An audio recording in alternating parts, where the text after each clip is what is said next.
I was always very curious about the international world, about many different countries, about the whole planet. Overall, industry should think about what's next. Maybe sharing some more care to the ones who need it and stuff like that. So I moved there without a job, without any security, and just like, okay, let's see what life will bring. I cannot go back to the corporate, boring life. It's not my thing. Right, and that's a quite very interesting contrast. You ended up at SBC, yeah? Welcome to a new episode of Evoplay Podcast. Today's conversation is about long-term thinking, leadership on the scale, and the realities behind building global industry platforms. I'm joined by Jan Kowalczyk, Director of Business Development at SBC, a company that has become one of the most influential connectors in the iGaming and tech ecosystem. Together, we're going to rewind 15 to 20 years to explore how Jan's career path actually unfolded, what personal traits shaped his international journey, and of course, which risks truly defined his growth. Beyond strategy and numbers, this episode touches on failures, uncomfortable moments, and how industry events are evolving in a world that increasingly demands long-term impact.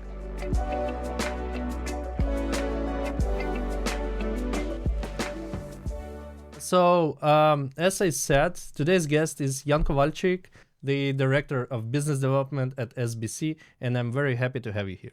Thanks for having me. My first question is about your past. So, getting back to 15 or 20 years back, what did Jan, yourself version, think about the career and how your career would like? Was the business development in general the major part of your life? Actually, yes.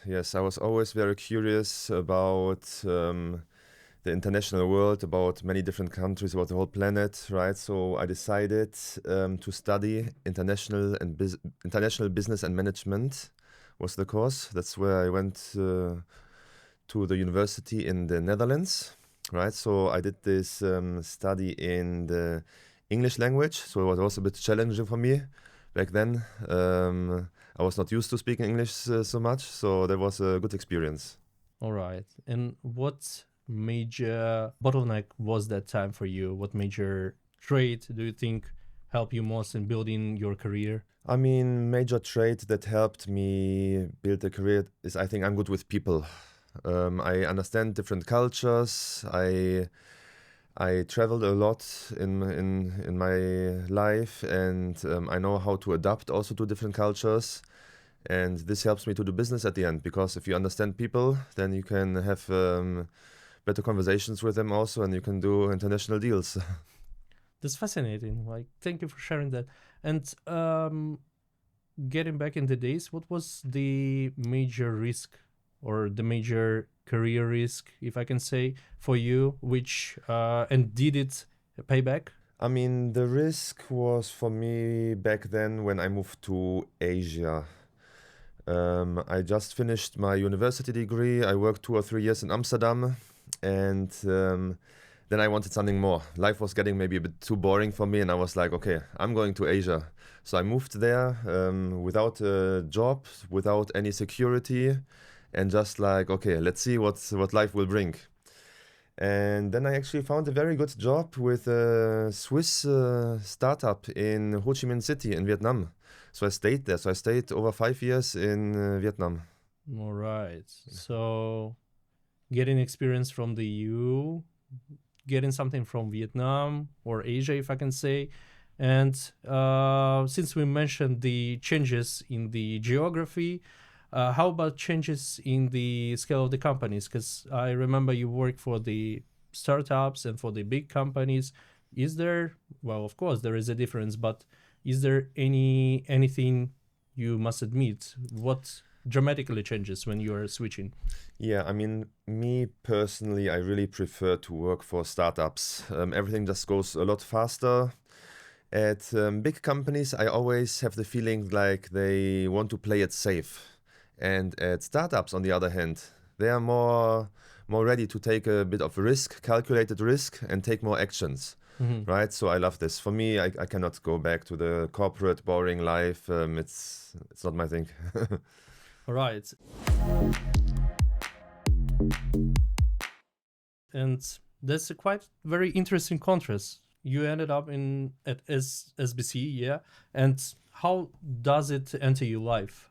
With SBC, so started actually working in the iGaming industry in Asia. I was first with Sigma, employed in the Philippines, in Manila, right? This is how I first learned even about this whole industry. I didn't know that iGaming is so big before that. And when was it? That was just before COVID, 2019.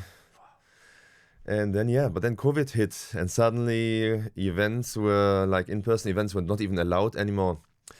We had to close the Asia office, but I then moved to Malta. So I stayed with the company, working with the company, moved to Malta, and then I did the switch to SBC. And now I'm already 5 years with SBC. All right. Well, that's really nice. And since you are working more currently on the more, let's say, strategic part of the business, what would your perfect day look like?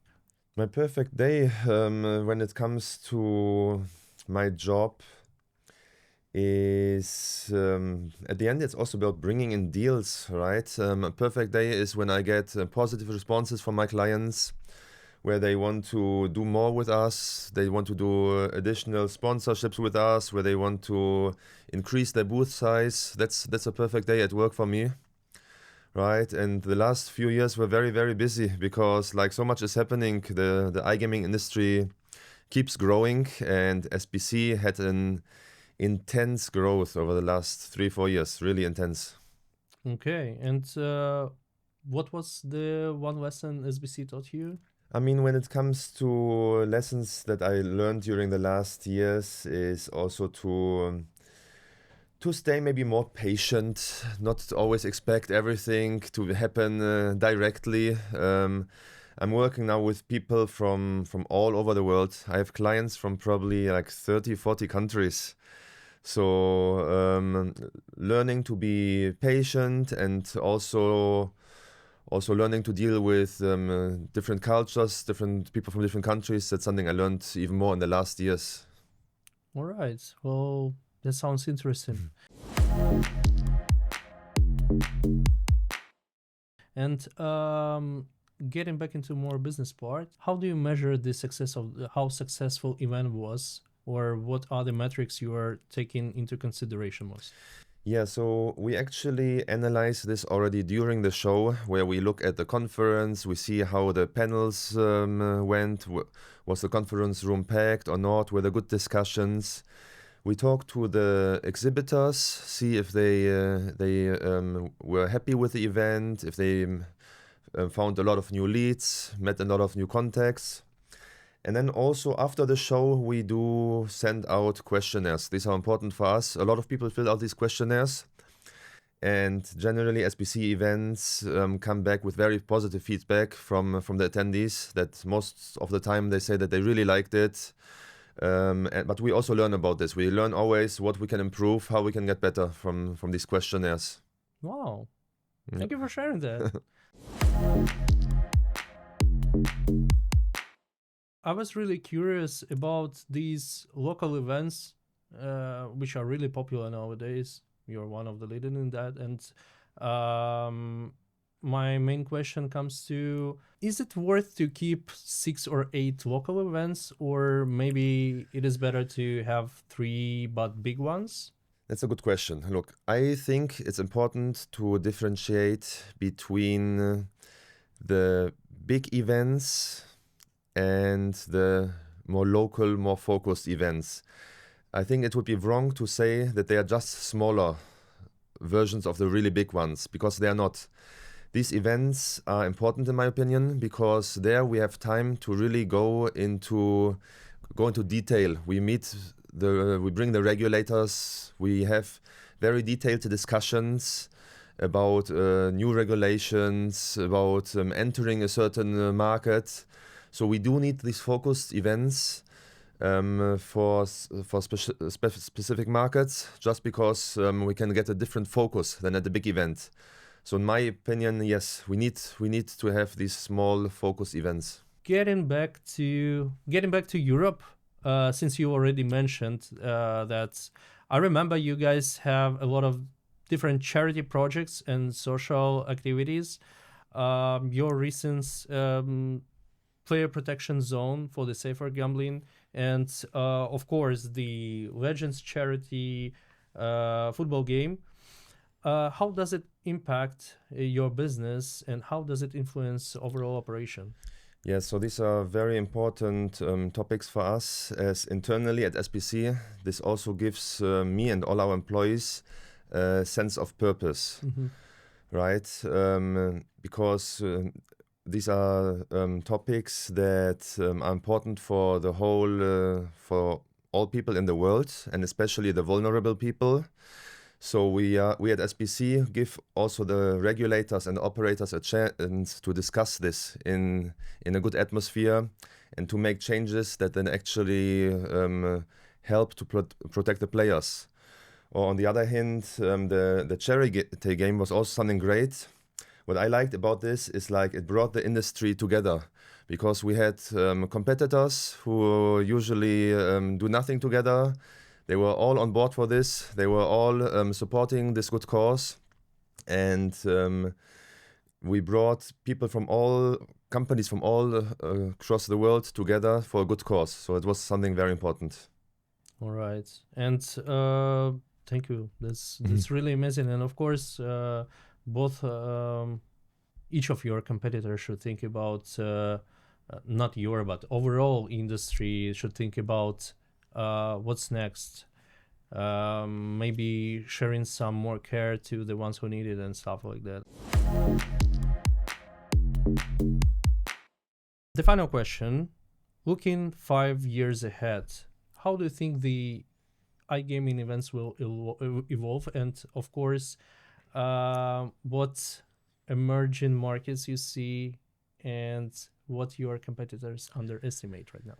So, what's up and coming? I mean, events are here to stay. They are very important nowadays because we live in a more and more digital world. People are constantly on their phone. They're scrolling all day long, right?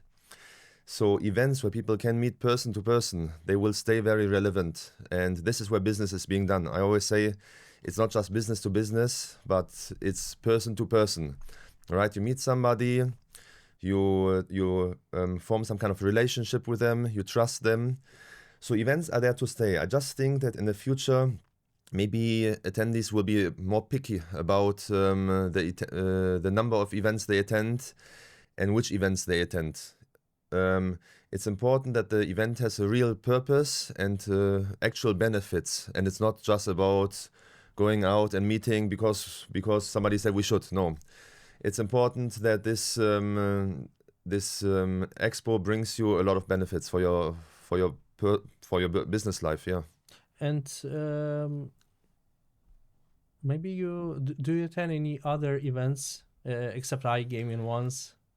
I did once. I went to this finance expo, but it was so boring. Like I left after half an hour. Everybody's quite uptight. I didn't like that. So no, for me, I really do only iGaming events.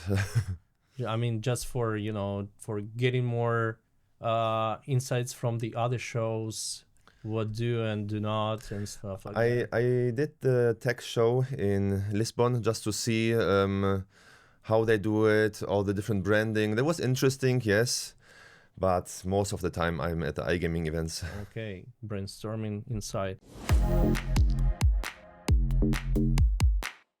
Cool. So right now I have a rapid question session. Mm-hmm. Don't overthink. Just honest and quick response is the best. Great. And we start. Morning routine or total chaos? For me, it's morning routine. I got myself a puppy recently, a little dog. So we're going for a walk in the morning, my coffee, and then I'm ready for the day. Cool. One habit you're proud of and one you're trying to read?